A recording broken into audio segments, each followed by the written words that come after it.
Prime Asia বিশ্ববিদ্যালয়ের শিক্ষার্থী ছাত্রদল নেতা জাহিদুল ইসলাম পারভেজ হত্যার ঘটনায় অজ্ঞাতনামা ৩ জনকে গ্রেফতার করেছে পুলিশ। এদিকে এজহারনামী বিশ্ববিদ্যালয়টির ৩ শিক্ষার্থীকে বহিষ্কার করেছে প্রশাসন।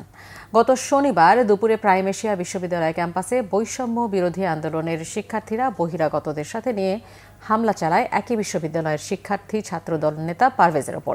সে সময় তাকে ছুরি দিয়ে আঘাত করলে মৃত্যু হয় পারভেজের। বিশ্ববিদ্যালয় কর্তৃপক্ষ এ ঘটনায় ৫ সদস্যের কমিটি গঠন করেছে। ৩ জন শিক্ষার্থীর সম্পৃক্ততা পাওয়ায় তাদের সাময়িক বহিষ্কার করা হয়েছে। এদিকে পারভেজ হত্যায় যে ২ নারী শিক্ষার্থীর সম্পৃক্ততা আছে বলে জানা যাচ্ছে তারা বনানীর স্কলার ইউনিভার্সিটির শিক্ষার্থী। তাদের বিরুদ্ধে ব্যবস্থা নিতে ওই বিশ্ববিদ্যালয়ের ভিসি বরাবর চিঠি দিয়েছে প্রাইম এশিয়া বিশ্ববিদ্যালয় কর্তৃপক্ষ। এছাড়া গ্রেফতার হওয়া অজ্ঞাতনামী ৩ আসামিকে 10 দিনের রিমান্ড চেয়ে আদালতে পাঠিয়েছে বনানী থানা পুলিশ।